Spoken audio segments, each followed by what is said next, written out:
장 16절 시몬 베드로가 대답하여 이르되 주는 그리스도시요 살아계신 하나님의 아들이시니이다. 마태복음 16장 17, 19절 예수께서 대답하여 이르시되 바요나 시몬아 내가 복이 있도다. 이를 내게 알게 한 이는 혈육이 아니요 하늘에 계신 내 아버지시니라. 또 내가 내게 이르노니 너는 베드로라. 내가 이 반석 위에 내 교회를 세우리니 음부의 권세가 이기지 못하리라. 내가 천국 열쇠를 내게 주리니 내가 땅에서 무엇이든지 매면 하늘에서도 매일 것이요 내가 땅에서 무엇이든지 풀면 하늘에서도 풀리리라 하시고. 마태복음 28장 18, 20절 예수께서 나와 말씀하여 이르시되 하늘과 땅의 모든 권세를 내게 주셨으니 그러므로 너희는 가서 모든 민족을 제자로 삼아 아버지와 아들과 성령의 이름으로 세례를 베풀고 내가 너희에게 분부한 모든 것을 가르쳐 지키게 하라. 볼지어다 내가 세상 끝날까지 너희와 항상 함께 있으리라 하시니라. 마가복음 10장 45절 인자가 온 것은 섬김을 받으려 함이 아니라 도리어 섬기려 하고 자기 목숨을 많은 사람의 대속물로 주려 함이니라. 요한복음 1장 12절 영접하는 자 곧 그 이름을 믿는 자들에게는 하나님의 자녀가 되는 권세를 주셨으니. 아멘. 세상에는 수많은 사람들이 존재합니다.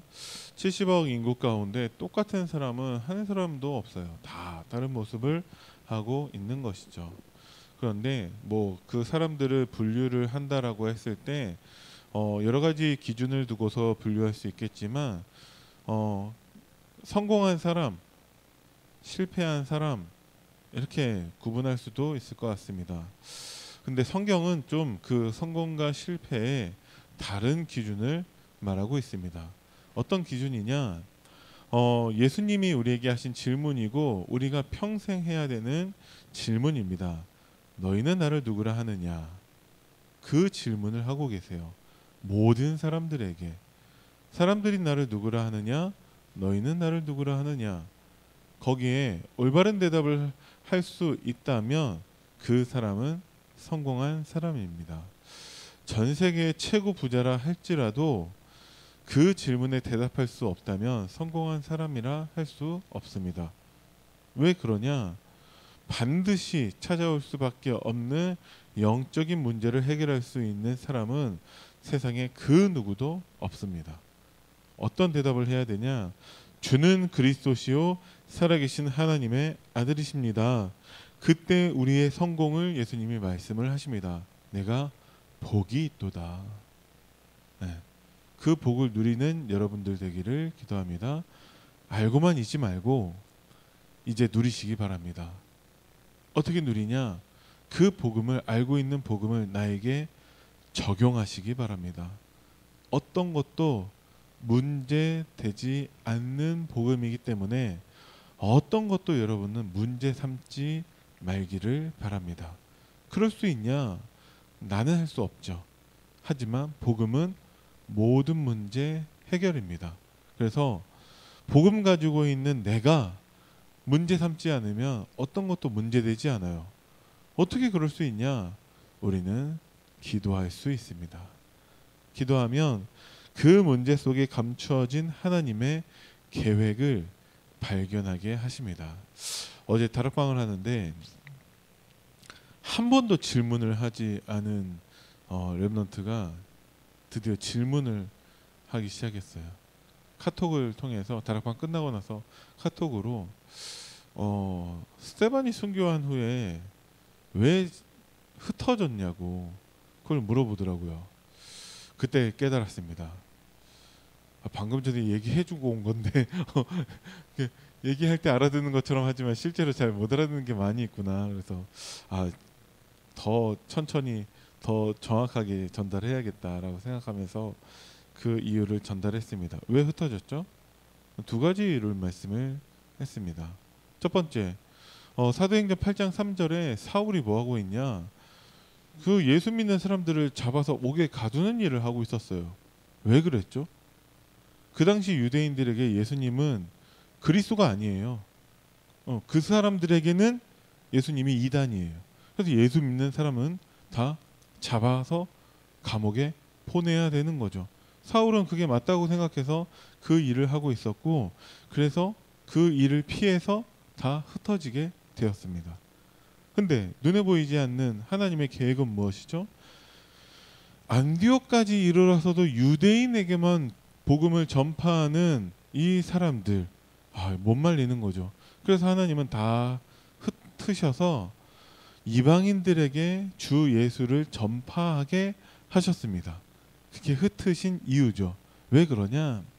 예수가 그리스도라는 복음을 알고 있는 사람은 참 성공의 사람인데 여전히 실패한 사람들이 많이 있기 때문에 그들에게 하나님의 복음을 전파하기를 원하고 계십니다. 지구상 처음 그 선교의 응답을 미리 누린 사람들이라는 것이죠. 그래서 사도행전 11장 20절에 구브로와 구레네 몇 사람이 헬라인에게도 주 예수를 전파하니 주의 손이 그들과 함께 하심에, 그래서 많은 사람들이 주께로 돌아왔어요. 하나님 얼마나 기뻐하시냐. 그 일에 필요한 모든 것을 다 더하시는데 큰 흉년이 왔지만 안디옥 교회에는 경제 축복을 주셨습니다. 왜? 세계 복음화 하라고. 그래서 드디어 첫 선교사를 파송하기까지 응답을 받게 되는 것이죠. 참 성공을 누리는 자가 여전히 실패하고 있는 사람들에게 참 성공의 비밀을 전달하는 것입니다. 우리가 그 언약 붙잡고 우리의 기도 제목을 바꾼다면 하나님이 지구상 두 번째 선교 응답을 우리에게 주실 줄을 믿습니다. 여러분들이 그 주역입니다. 그래서 오늘 실패한 사람이 나오는데 라합입니다. 복음도 모르고 뭐 하고 있었냐? 기생하고 있었어요. 쉽게 얘기하면 창녀라는 것이죠. 그 라합에게는 위기가 왔습니다. 홍해를 건너서 이제 이스라엘 백성들이 가나안으로 오고 있는 거예요. 근데 들어보니까 홍해도 건너오고 거기에서 막 시온과 옥 그 왕들을 다 죽이고 진멸하고 이스라엘 백성들이 가나안으로 오는데 우리도 너희와 같이 살자라고 해서 오는 게 아니에요. 가나안 사람들을 다 죽이고 여기를 차지할 목적으로 오고 있다라는 것이죠. 그런데 그게 라합에게는 기회가 됩니다. 소문으로만 들었는데 라합은 정확한 하나님의 메시지를 붙잡게 됩니다. 우리가 정확한 언약을 붙잡을 때 하나님은 우리에게 지구상 두 번째 선교 응답을 주실 줄을 믿습니다. 그 라합이 그 정탐꾼들 앞에서 정확한 신앙 고백을 하고 또한 정보를 제공하는 것이죠. 우리의 간담은 녹았고 우리의 지도자들은 다 도망갔고 그것을 라합이 말해주게 되는 것이죠. 절대 불가능을 본 사람들이 있습니다. 실패한 사람들이죠. 근데 하나님은 그 절대 불가능을 본 사람들에게 절대 가능을 보게 하십니다. 애굽이 절대 불가능이고 광야가 절대 불가능이고 가나안이 절대 불가능입니다. 어떤 사람들이냐? 복음을 모르는 사람들이죠. 어떤 사람들이냐? 복음을 아는데 광야에 있다라는 것은 구원받았다라는 거예요. 복음을 아는데 믿음이 없는 사람들을 말하고 있습니다. 하나님이 우리를 그리스도인이라 일컬음을 받게 하실 거예요. 어떻게 그러냐? 바나바와 바울을 중심으로 그들이 모여서 1년간 제자들을 훈련했을 때에 드디어 안디옥에 사는 그 안디옥 교회 성도들은 그리스도인이라 일컬음을 받게 되었습니다. 그러면 집중훈련하면 됩니까? 네, 맞아요.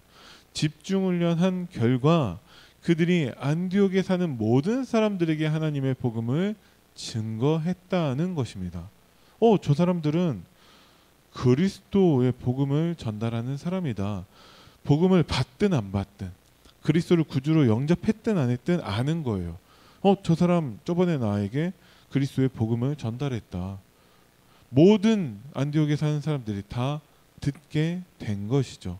그래서 저 사람들은 그리스도의 복음을 전하는 사람들, 그리스도인이다 일컬음을 받게 된 것이죠. 자, 부여의 무속 점술 우상 어떻게 결박할 것이냐? 어제 집에 보니까 부여 그 군에서 이렇게 날라온 홍보 책자가 와 있더라고요. 지금 부여의 인구가 6만 4천이라고 합니다. 공식적인 통계 자료인 것이죠.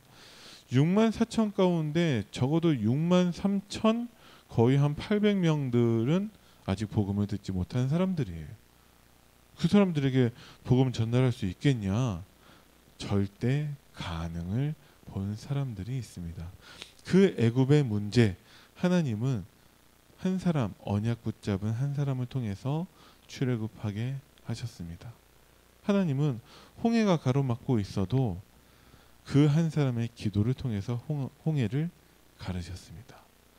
이스라엘 백성들을 막는 수많은 사람들이 있지만 하나님은 승리하게 하셨습니다. 자, 세계 선교의 시작, 그 성취의 시작은 한 사람으로부터 시작돼요. 스데반이라는 언약 잡은 한 사람이 있었습니다.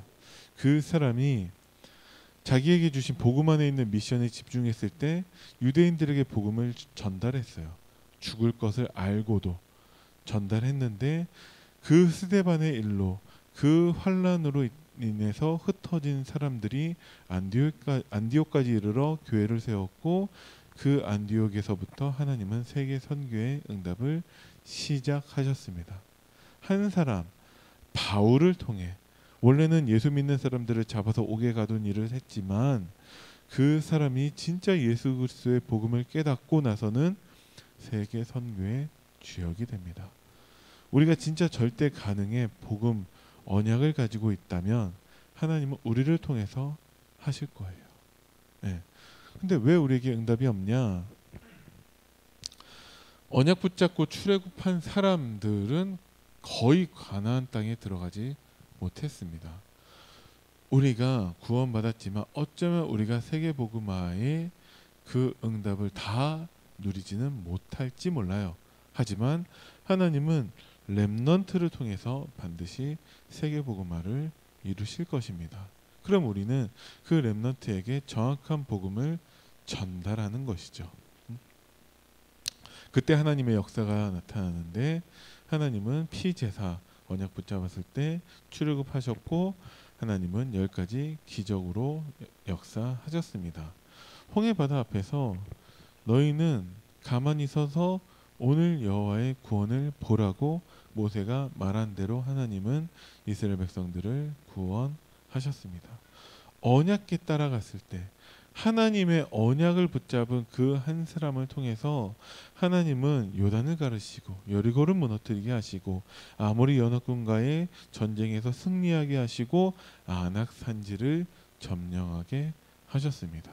지금도 이 일은 우리에게도 일어나고 있습니다. 왜 그러냐? 우리는 참 성공의 사람들이기 때문에 그렇습니다.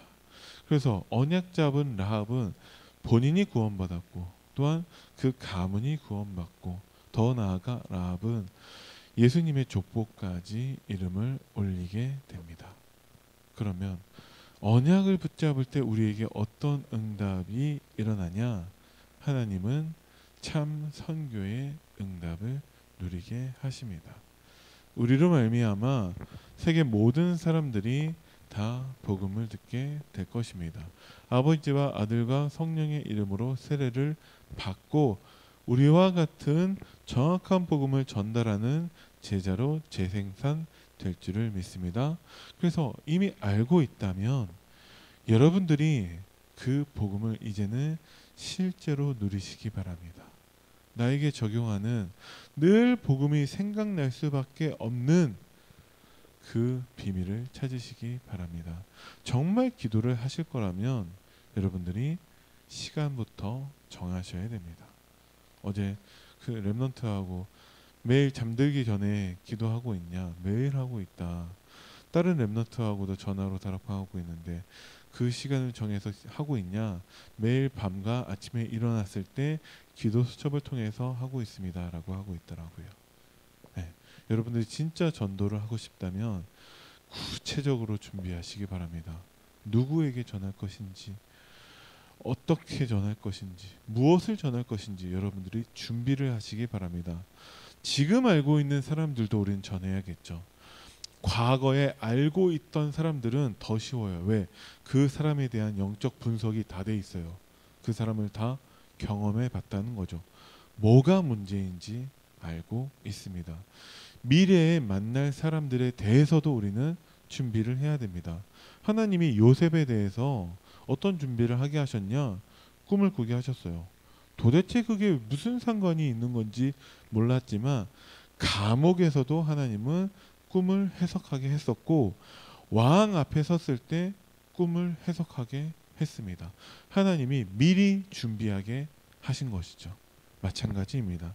여러분들이 과거에 알던 사람들, 지금 알고 있는 사람들, 미래의 나의 전도까지도 구체적으로 준비하시기 바랍니다.